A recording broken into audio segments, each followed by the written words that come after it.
How's it going, everyone? Welcome to What's Your Drive. I'm your host, RodZ. Today we have a special guest, Broc. Thank you for taking the time of being here. Yeah, man.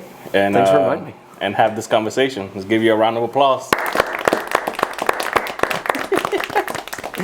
So let's get into it.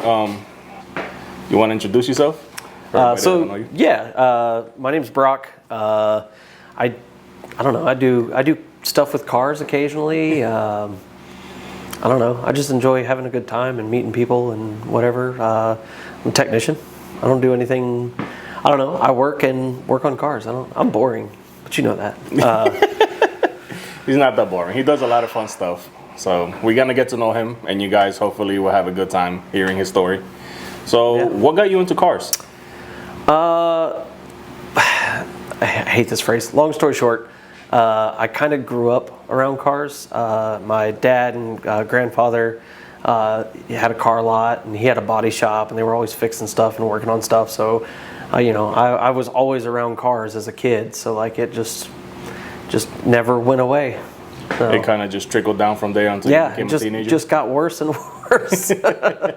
So, but yeah, I've always been around cars. I've always worked on cars. I've always enjoyed cars, just being around them and everything else. So, nothing crazy, but I feel like it's the pretty standard car guy story. Yeah, or normally, you hear people like, oh, so Fast and the Furious, and then... Oh, yeah. Oh, that didn't help. That just made it so much worse. Really? Oh, yeah, that's what set it on...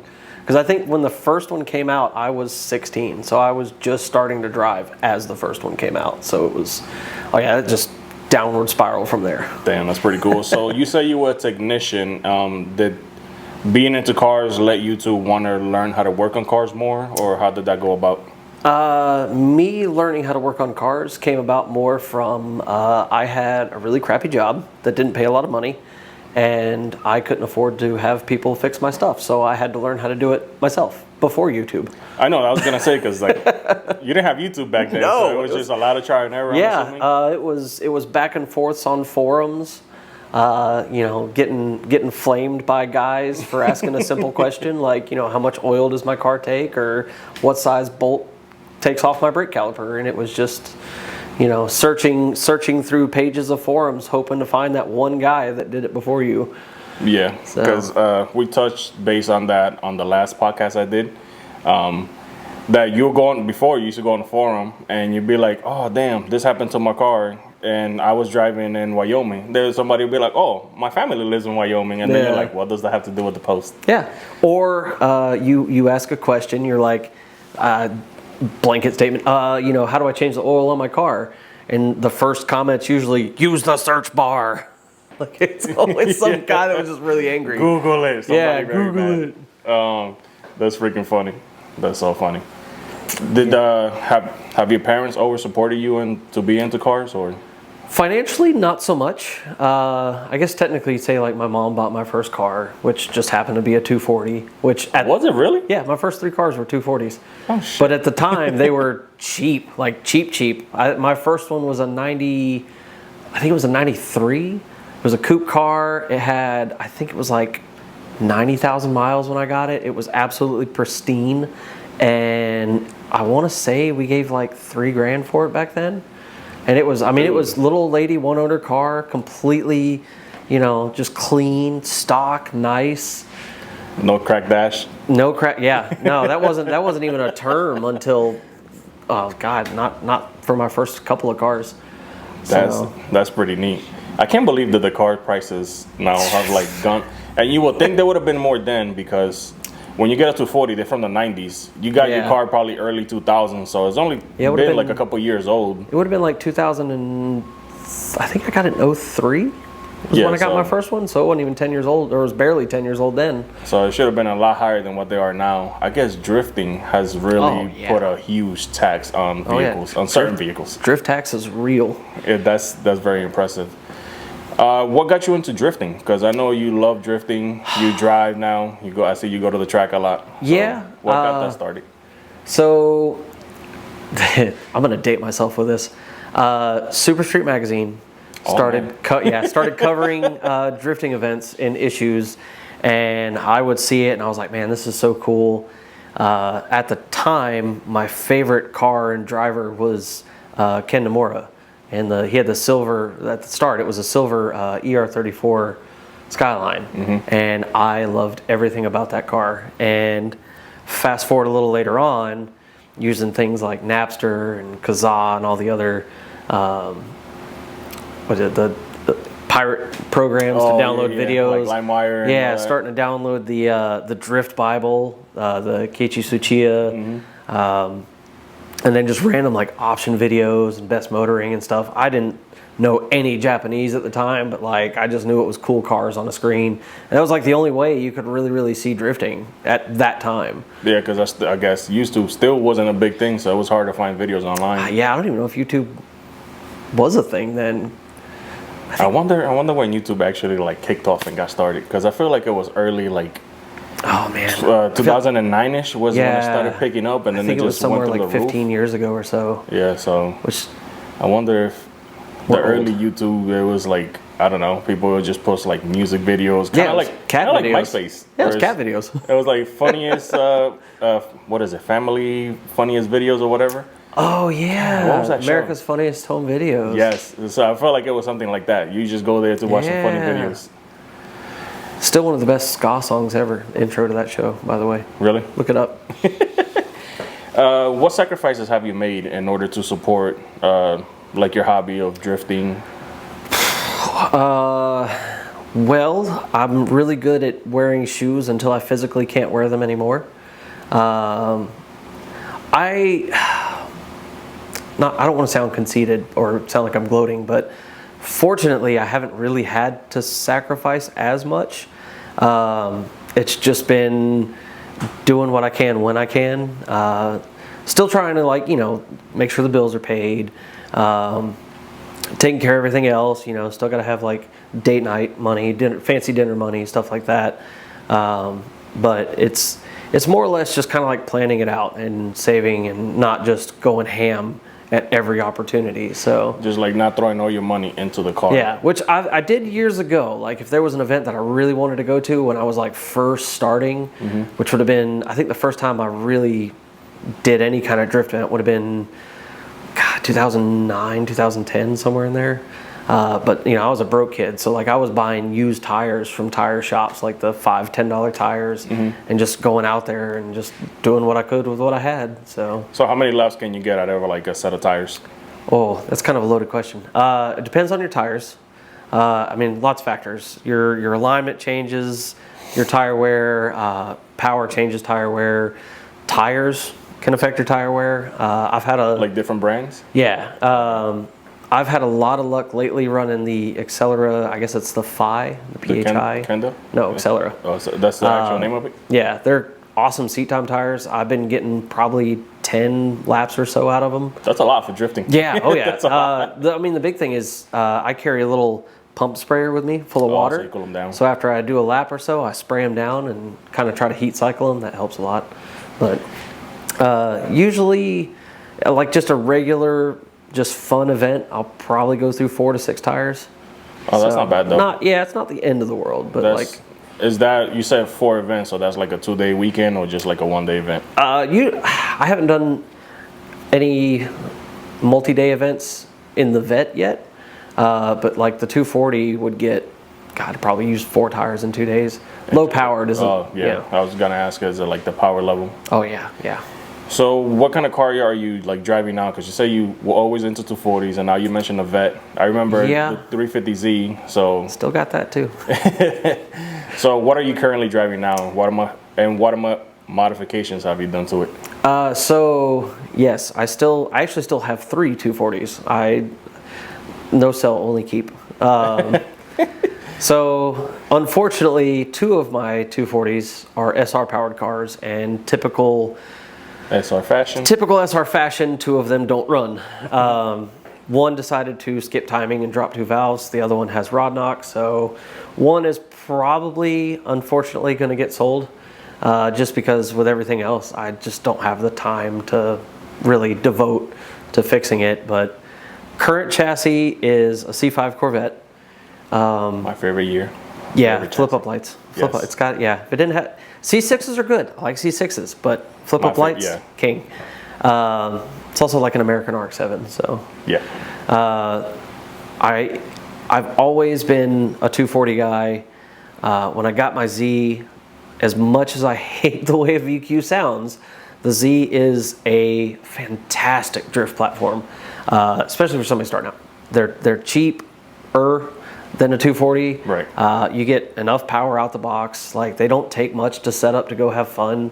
I know, like, the E36s are getting real big as far as just a cheap seat time car. But I've seen a lot of E36s, like, with their subframe support, like, crack, and then they go break the subframe off the car. A couple of welds can fix that, though. It's a pain in the butt to do, but, you know, do it once, get you there. do it right, you don't have to worry about it again. I guess that makes sense. Yeah. But, like, so let's say you were to recommend a drift car to somebody starting fresh. Hey, I want to get into drifting. Would you recommend an E36 or you recommend the 350Z? I feel like that's kind of a loaded question. So, I'm definitely a diehard Nissan guy. I personally would always recommend the Z, just because out of the box, it's just, it doesn't take, you can literally take a stock Z, weld the diff, and go party. Right. The BMW can do it as well. But yeah, your subframe issue being the biggest worry. But I just know the aftermarket support for the Z is just insane. So personal recommendation would probably be a 350Z. 350Z. I love a 240, but the prices on them are just insane. Well, like 350Z, hydro, or do you even need a hydro? No, God, stock handbrake will do just fine. I'm a firm believer in trying to use the handbrake as little as possible. I'm guilty of using it. If it's there, I'm like, two of my cars have hydros, and they're great, and they're awesome for quick adjustments and things like that. But I really try to not be dependent on it if I can help it. I know. Just kind of to initiate, or you just transfer the weight, like manji it, transfer, and go. It depends. Like, I use it more in chase for the tiny corrections and adjustments. I like bigger flick entries as opposed to handbrake entries. They look a lot more gangster. Oh yeah, yeah, it's way more fun too. More style. You know, there's a couple of, you know, pro and semi-pro guys who talk a lot of crap about, you know, small tracks, you know, low speed, you know, tight, which to me I love the technical stuff. I feel like it's more rewarding when you get the track down, but yeah, it's the higher speed stuff. I feel like you get more handbrake action, but right, because you got to make the cart float a little more to get out to the zone. Usually, I like to try and use the handbrake more for like scrubbing speed more than anything. But I try really hard to not overuse it or abuse it. But you know, sometimes when you're in the middle of a run, if you're whatever, it just sometimes the reaction just hits and you grab it. So it's good to have and not need, then need and not have. I guess. Right. One of those. Yeah. It's one of those, like, if you have one, awesome.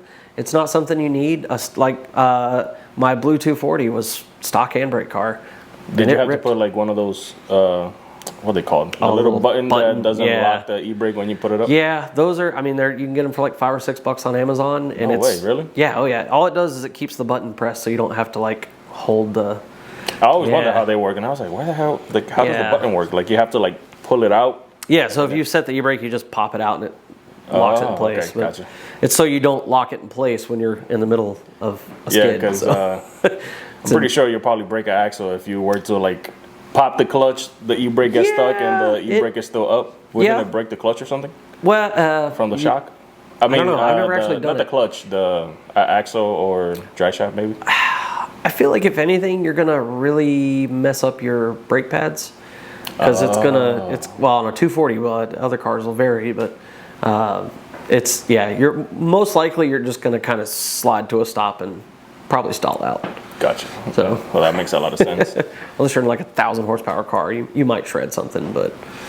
So how much does a setup like this will cost? Let's say for your C5, and not including buying the car, just setting it up to go for, you know, to start drifting.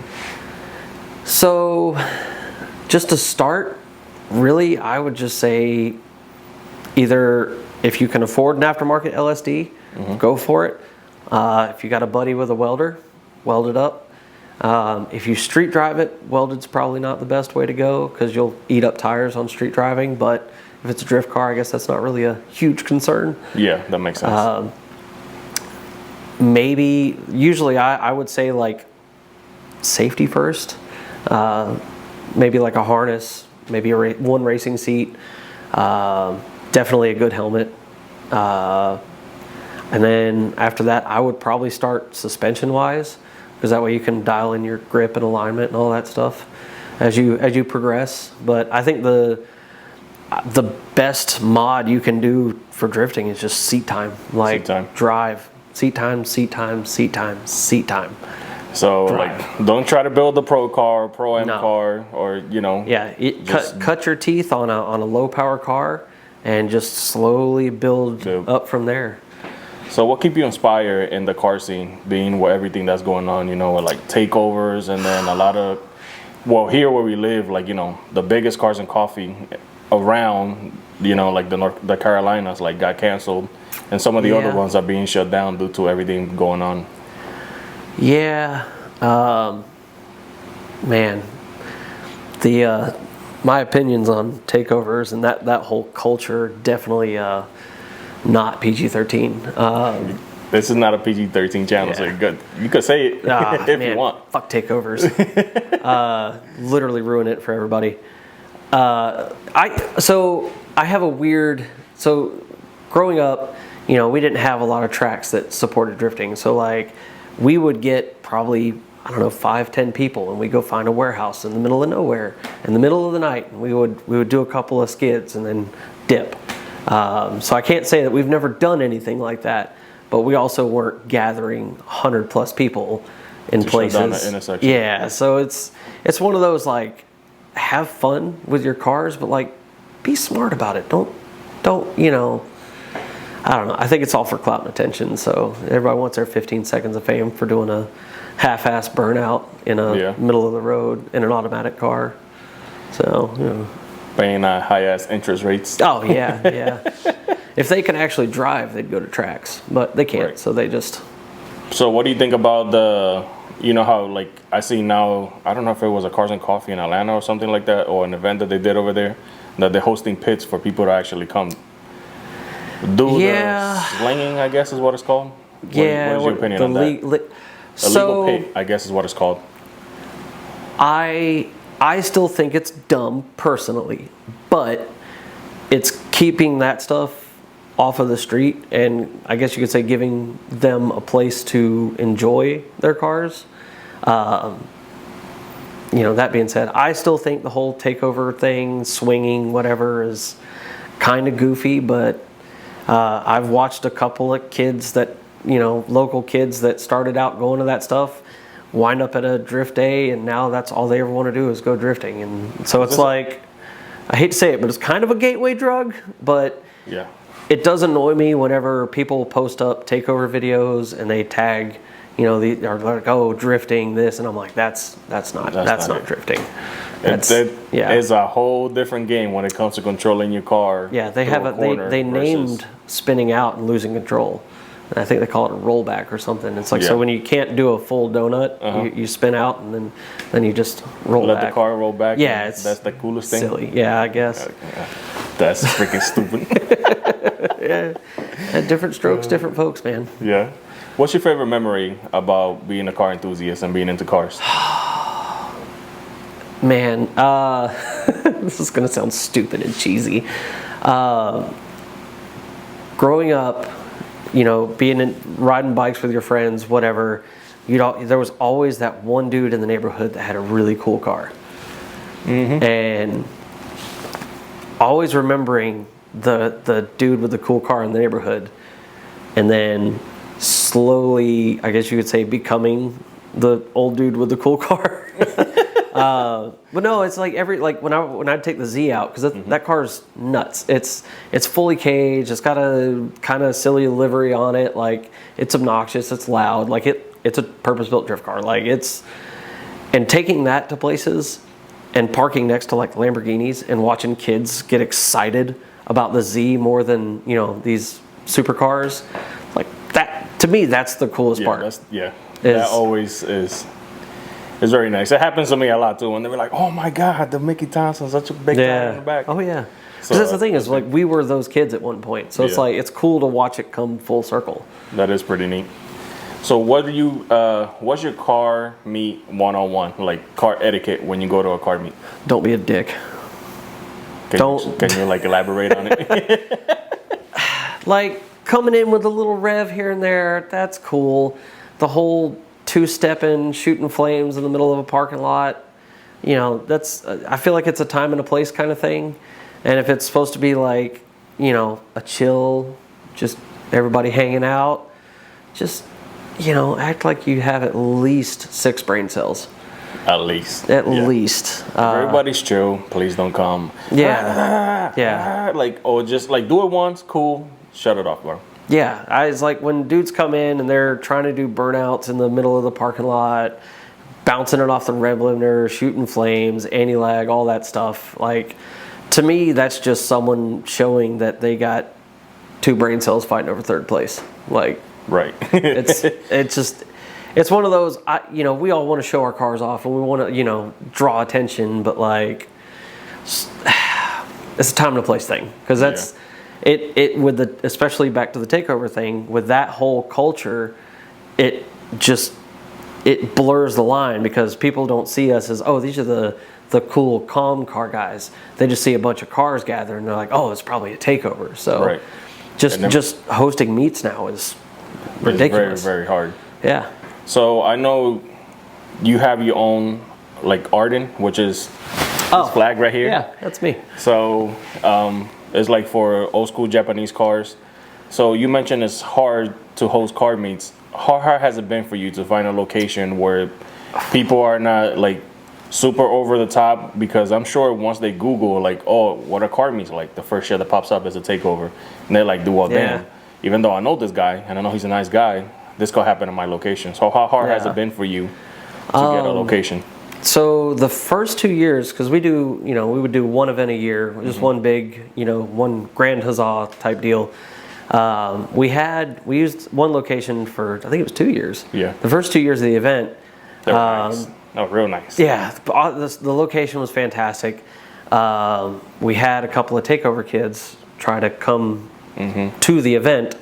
And so the event is basically Nissan Infiniti only. It's kind of, I hate that it's like exclusive, but the whole goal was to bring the old Nissan stuff together. Right. Like I know on the West Coast they have like S chassis meets and Skyline meets and stuff like that. So the goal was to kind of create something like that on the East Coast and grow it. But the first 2 locations, or the first location for the first 2 years, we had a couple of takeover guys try to get in. When we kind of turned them away, I guess like one of them called the cops and said we were doing burnouts in the location, all this other stuff. So like a whole bunch of cops showed up. Way. I kind of remember all the cops showing up. I didn't know that's what happened. Yeah, they called the cops, said we were doing burnouts on top of the parking deck and all this other crazy mess.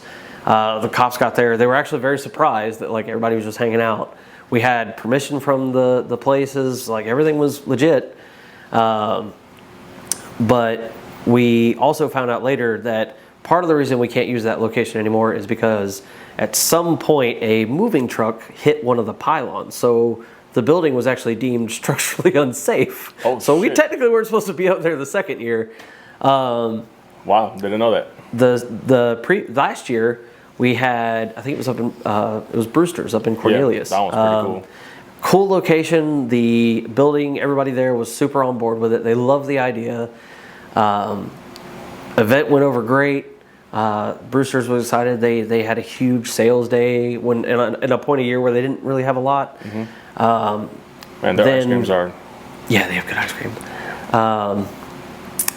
Fast forward a couple months after that, I'm not going to say who. There was a group of people representing a brand of some sort that decided to use said location for their own meet.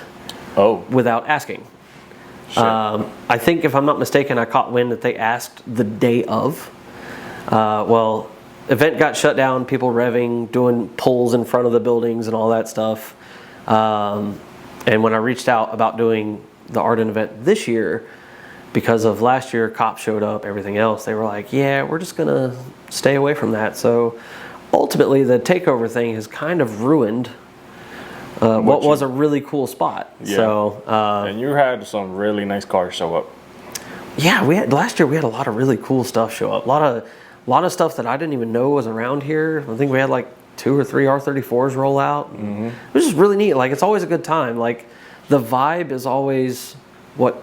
Like, I remember when we were young, 16, 17, and we go hang out in parking lots at 10 o'clock at night, and it was usually like 10 or 15 of us. But that was always the vibe that we wanted for that, was everybody just having a good time.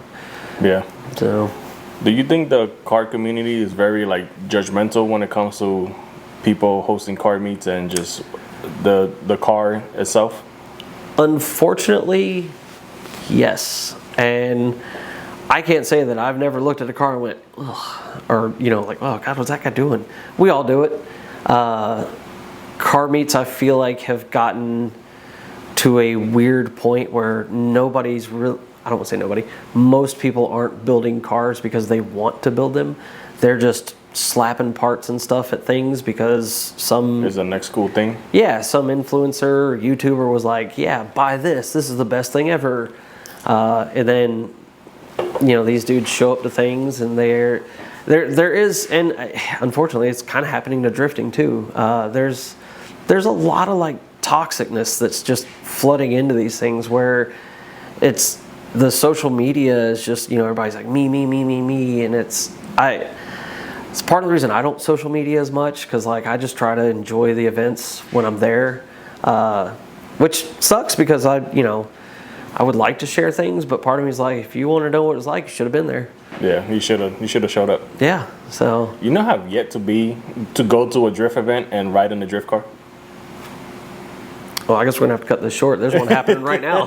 For more inspiring content, follow What's Your Drive on Instagram, TikTok, and YouTube. Be sure to give us a like, comment, or share. And now, back to the video. What's your opinion? What do you think the biggest disadvantage is on being a car enthusiast? Spending the majority of your money on cars.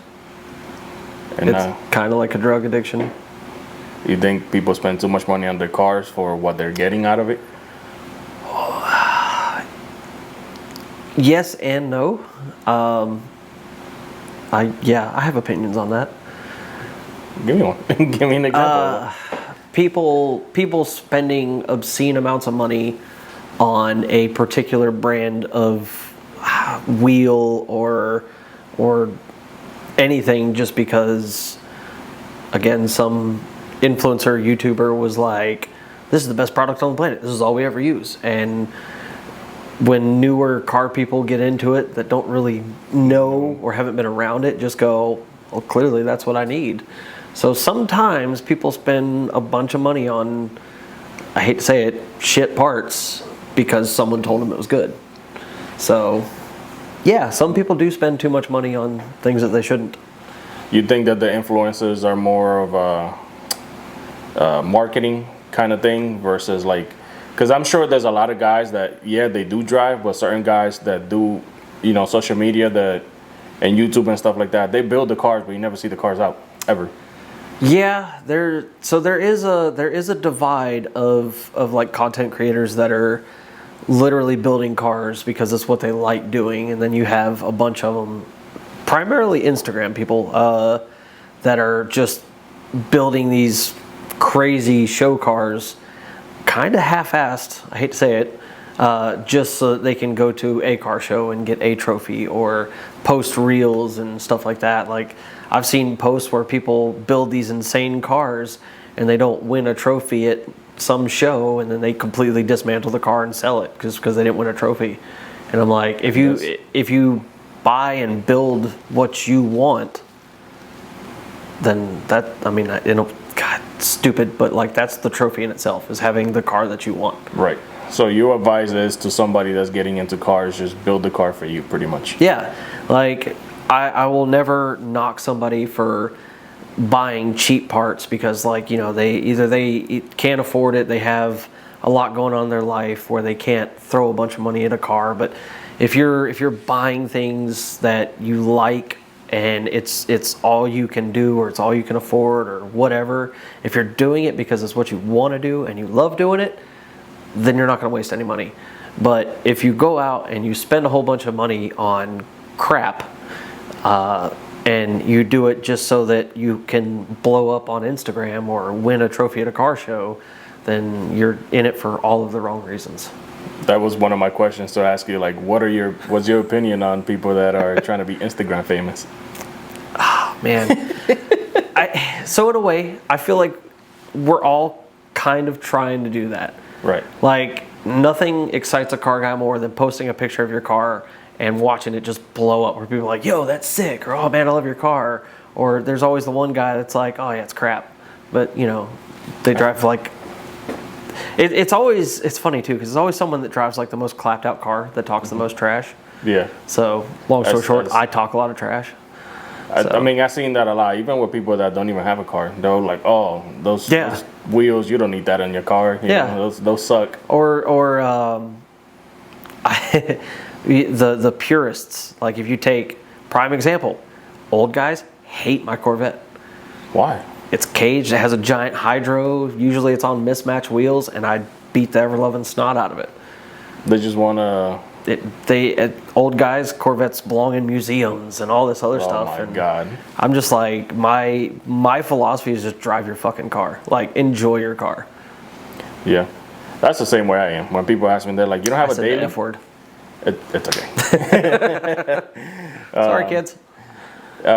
People tell me all the time, like, you don't have a daily? And I was like, yeah, my Z. Yeah, and I've been daily in the Corvette. I told them, like, it's on E85. Where do you get E? I got flex fuel. Oh, yeah. But do I want to go get 93 after I wasted all that money putting E on my car? No. I bust. You see all the jugs I have? Yeah. Now I take a trip, fill up all the jugs, and then I daily my car on E85 every day. Yeah. So it's just, I guess, how much you want to put into it. Oh yeah, absolutely. Then you get it back. And that's where that, you know, I guess you could say that little bit of sacrifice comes in. Like, I had a little Honda Fit that I was dailying for the longest time, and I loved that stupid little car. And it's just, this is gonna sound crazy. The Vet on the highway gets better gas mileage. Shut up. It gets 28 on the highway. I'm not kidding. Really? When I got the car in Colombia, I set the average fuel economy, and it was getting like 28.2 the whole way back on the highway. Shit. After a drift vent, it says 4. Oh, well, I guess because you full throttle. Yeah, it was banging up the limiter. Yeah, it's pretty funny. But yeah, on the highway, that car gets it, and it's racing seats and all that aside. It's not a terrible car to be in. Really? Like, we have a friend that just bought a C6. Yeah. And he loves that thing. Yeah, I kind of want a C6. We just helped them put the more headlights with the infinity like tail lights. Oh and yeah, then, like those are sick. New, bro, them headlights and tail lights are so expensive. fire. They're so expensive. They were, but the car looks good. It definitely gave it a facelift. It was like, yo, that's fucking sick. That's badass. Yeah, there's a bunch of really cool headlights for the C5s, but I can't get rid of the pop-ups. I just that's my favorite part. It's such a this is gonna sound dumb. It defines like an era of car. Yeah. Like definitely. The 90s were all about flip-ups. I guess some of the 80s too, but like that was late 80s, old 90s. Like I said, my first 3 cars were 240s, and 2 of them were S13s with flip-up lights. I've always had a thing for flip-up lights. They're the coolest. In my opinion, they are. I wish they would have brought it back with newer cars just to see the difference in how they might have looked. I read some kind of article. Apparently, we don't have flip-up lights because it's a pedestrian safety issue. How? I can't remember the exact specifics, but it was something like the height of the headlight with them down was too low for pedestrians and all this other stuff. When they walk and you could just... my first thought was like, oh, get out of the road. Like, why are you standing in... Roads are for cars. Get there. Oh, my God. Well, that's a stupid freaking rule. They need to bring pop-up headlights. I think it will make some of the cars look a lot cooler than they are. Yeah, absolutely. I do have this question for you because I know it's a very talked about topic with certain people. What is your opinion on the, mommy and daddy's money to build a car versus somebody that has to work their ass off to build a car.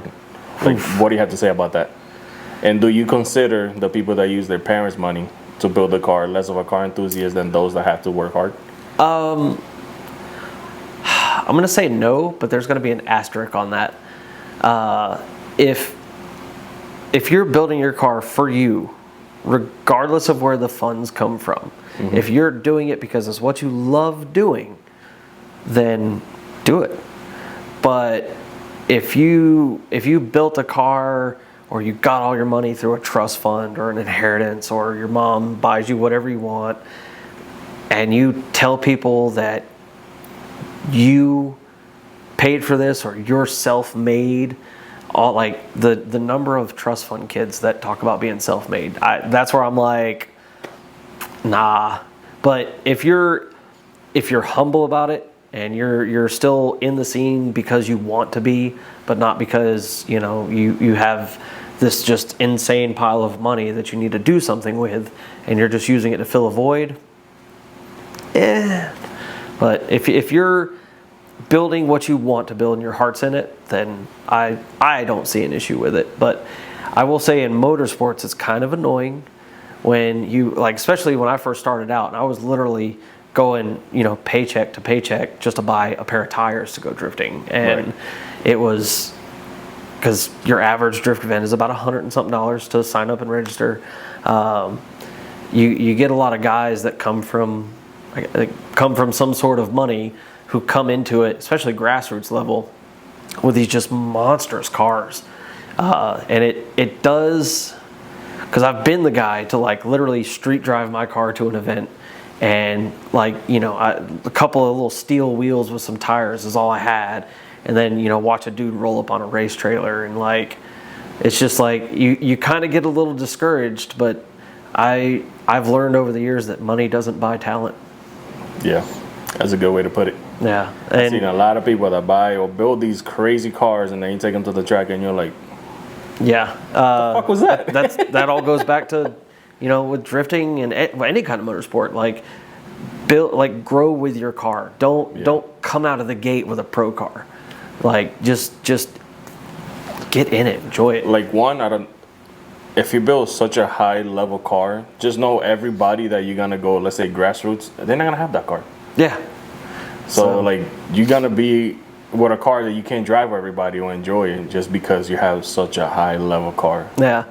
And I mean I kind of hit that point with my Z. Like it was set up to be a competition car. Mm-hmm. And I did a couple of comps in it, but my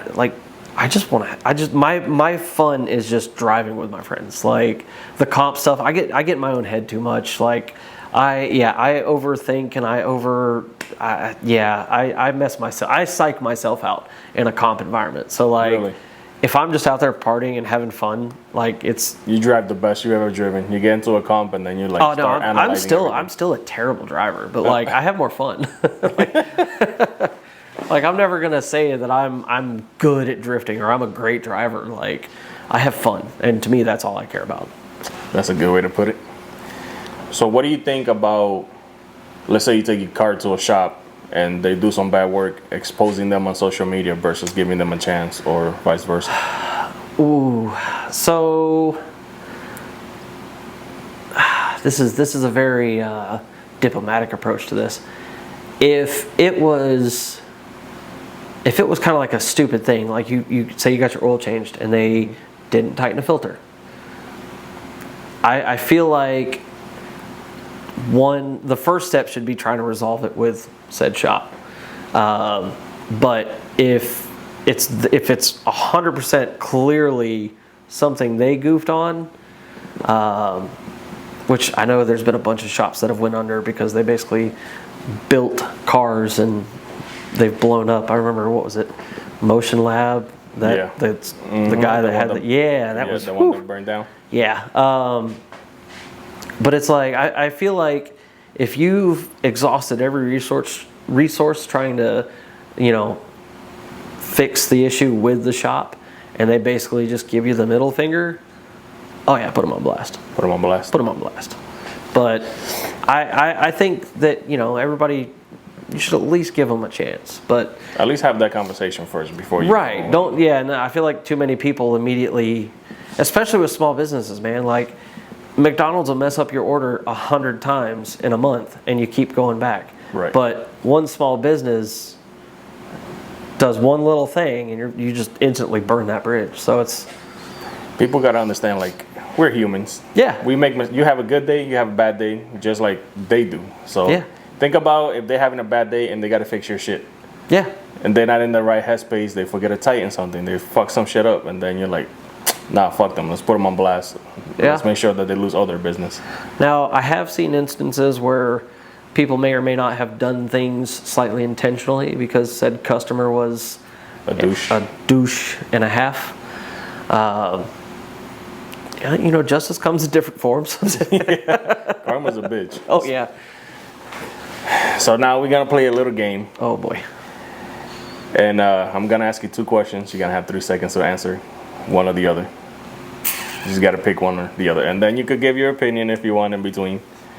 The amount of nervousness I just got is like, I'm like, oh, man. It's not that bad. Okay. So, just because I know you, I'm gonna start off with this one. Would you rather drive a Carolina squat truck or a Honda Civic, to be more specific, with -10 camber? Ooh, Honda Civic all day. Honda Civic all day? Honda Civic all day. Why? The squat kids, that is probably the... It's not even the modification that to me it's dumb because like mechanical standpoint, all the fluids, whatever. But it's the whole that culture is just. Bleh. It's like 30 dudes in a parking lot named Aiden fighting over some chick named Lindsay at cookout. Like it.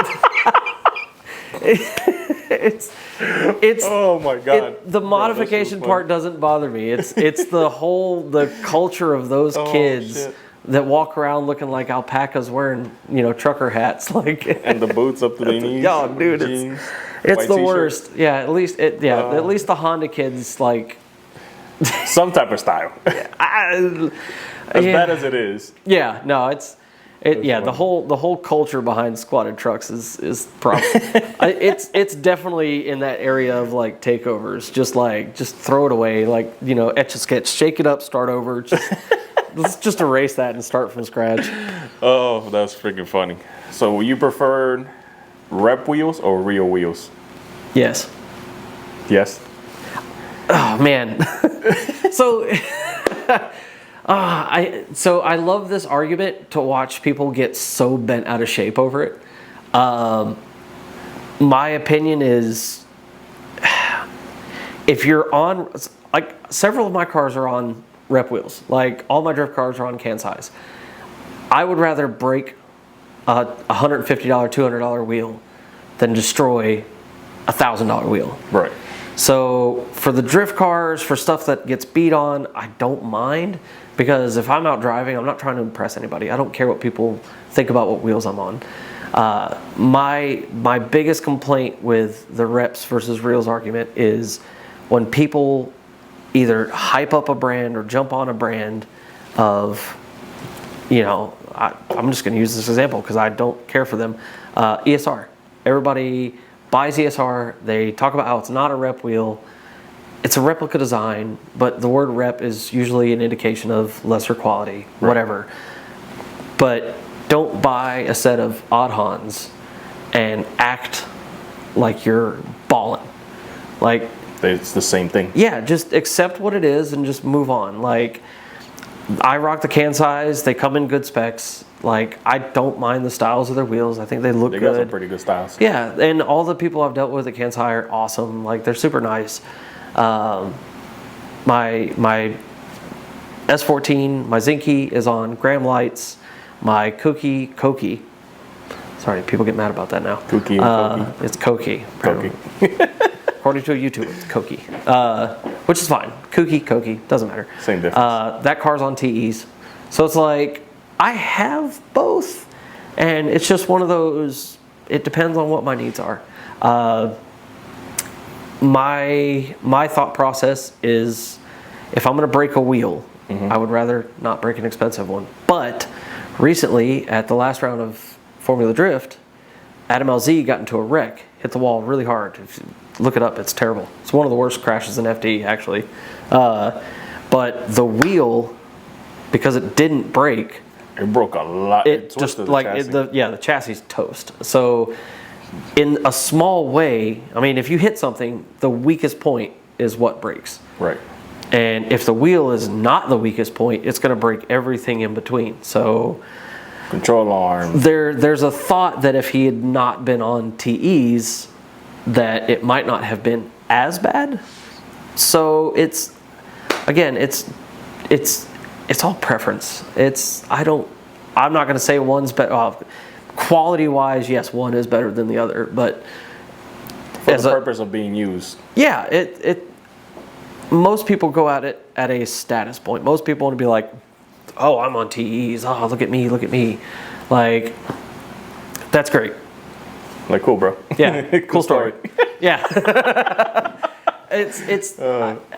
I don't have a particular preference, but it's one of those, if you're going to buy the cheapest garbage wheels you can buy, don't act like you're on Nismo LM GT2s. Like, right. Don't act like you're up here. Just accept what it is and just move on.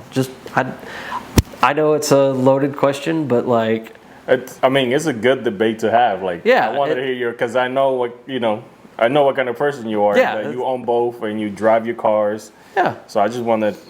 Like on something I drive on the street, I kind of would rather have a good wheel. But the conversation a lot of people aren't ready to have is a lot of these big brand name wheels. So here's the thing. Blitz 03s. Right. You've seen the prices on those? 10 grand for a set of wheels, 6 grand for a set of wheels. Before people were just throwing them out, giving them away. The argument nobody wants to have, those are reps. Are they really? Yes. Amistad, I think it's called Charm, was the original design. But like Work, all those, they're all the same designs by the same, it's just because they're big names. But Blitz 03s, the faces are cast. No way. Yeah. So it's like, rep this, reel that, rep this, blah, blah, blah. The Advan TC4s I had, cast. Wow. $600 a piece, cast. Damn, I don't know. So that's one of those like, I had no idea. You can say reps, reels, blah, blah, blah, but I feel like a lot of times it comes down to a status thing. So just to say you have that name behind you, I guess. Yeah. So, and I know like ESR has forged wheels, but like there's a couple things where they've put their forged wheels on X-rays and like the forging process, there's a lot of like holes. Like the material is... Yeah, it's not as dense as like a TE. It's shit. Yeah, so it's like if you want to get real technical, like look at how it's made or what it's made out of. Right. Because it doesn't matter if it costs $100 or $1,000. If it's cast, it's going to break just the same. That makes a lot of sense. Now the next one is turbo or supercharger? Ooh, I've had both. Nothing will ever beat the sound of a turbo. Like the supercharger, the instant power is fantastic. I love it. But oh man, turbo noises are the best. They are. I love my turbo sounds. Technically, it's free horsepower too. It is. Somebody asked me, they were like, "Well, because I also have both on the VQ." Oh, that's right. So somebody was like, "Well, you prefer a turbo or supercharger?" I was like, "I'll say turbo all the way, just because like you don't have a cap." You do. Well, I mean, like the motor does, but like with the supercharger, you reach that ceiling a lot quicker. Yeah, because the supercharger can only do so much unless you. Yeah, that's true. Go from like what is it, the SIY or whatever and to the TI. You know how you could get like the different vortex superchargers? Oh yeah. So like you gotta like go to the next level of the supercharger. Yeah, and then like you can change pulleys and stuff. But boost you can just. The boost is just fucking to the moon until you blow up that damn motor. For drifting though, the supercharger was nice because your power band was more consistent. Oh really? But again, nothing beats a turbo. Like the SR and the 240 clutch kicking for days. Just. So this is gonna be the last one of this game round. Oh boy. Will you prefer a Toyota Supra MK4 or R34 GTR? Oh, I'm a diehard Nissan guy. Nissan guy. But I've owned a Skyline And Skylines are cool until you have to work on them. Why?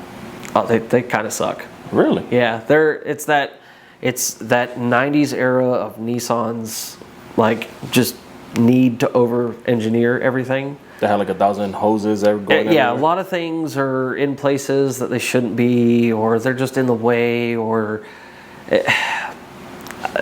yeah, it was cool, but like just serviceability was kind of cheeks. It was, yeah. But in all fairness, if I was going to get a Skyline, I'd actually, the internet's going to hate this, I don't want a GTR. What? Why? I rear-wheel drive. If I get a Skyline, I'm drifting it. Like, yeah, I guess that makes a lot of sense. I would love a four-door R34. Like, dude, that'd be so sick. Just drift car, little RB25 in it. I don't need an RB26. Just something to have fun in. Talking about RB25 and 26, what's really the difference between them? Displacement, power. If I'm not mistaken, I don't know that much about them because I'm not a huge Skyline guy. I think that they're essentially the same engine, but like, you know, the Nissan, the number in the motor is the designation of the displacement. So. Oh, okay. Because I know like with the 1J and 2J, one is a 2.5, the other is a 3 liter. Yeah, and then guys swear by the 1Js more than the 2Js, and I don't know. I don't know crap about they like JZ motors. The people like to go with the 1J for like grassroots. I think it's a torque thing on them. I can't remember. The 2J I know the 1J sound better. More of a, like a high power. Like drag, like high power drag racing more. Yeah, the price on, let's say it doesn't. 1J, 2J, I'll never afford one now. They're too high.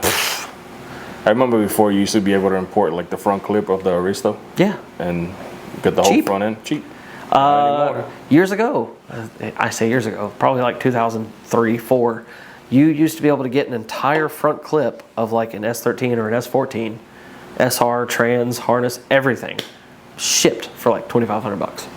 Get out of here. Yeah. Now like blown up crap. SRs are $2,500. Blown up? Blown up. Fuck that. Nope. Like if it's under $5,000, it probably has rod knock, or it's in a box. I'm good. I'm sticking to my VQs. You can find those in the junkyard. It's got ridiculous. Yeah, there's one right there. Yeah, I gotta build that one. Yeah. Eventually. I know. That's the next step for the Z. I think I'm probably gonna pull the LS out of my Z. I think I might just put a VQ back in it and just go enjoy that car. That'll be awesome to see. Just a little fun. It's gonna be funny, like a stock VQ in a caged. Full cage. But the LS thing started pre-COVID. Prices it made more sense. It was cheaper than VQs because VQs were $1,000 engines at the time for a DE, and now I and paid like $2,500 for the one with 30,000 miles. Yeah, so it's the LS stuff has just gotten so popular and crazy that like to finish that car, like I'm still probably $2,000 or $3,000 away from finishing it. Holy crap. Finishing it properly. Like I could probably finish it real cheap, but I would rather like do it once if I could help it. Do it once and get it done right. But the more I think about it, like I don't desire a pro level car. Like I said, I go drifting to hang out with friends and just have fun. Like competition stuff is awesome, and I totally like am for people doing it, but it's not my thing. Yeah. That's cool though. Well, thank you for coming on. Oh yeah. Thank you for taking the time to have this conversation. Aw. And tell the followers where they can find you on social media. Instagram, choppin' broccoli, choppin_broccoli. That's kind of where I post all my car stuff. Yeah, I don't YouTube. I'd like to, but I don't have the free time for it. But yeah, just choppin' broccoli on Instagram. Best way to find me. I'll put his Instagram like right here on the bottom so you guys can find him. Right here, somewhere. Well, guys, thank you for watching. Share with your friends and family. Until the next one.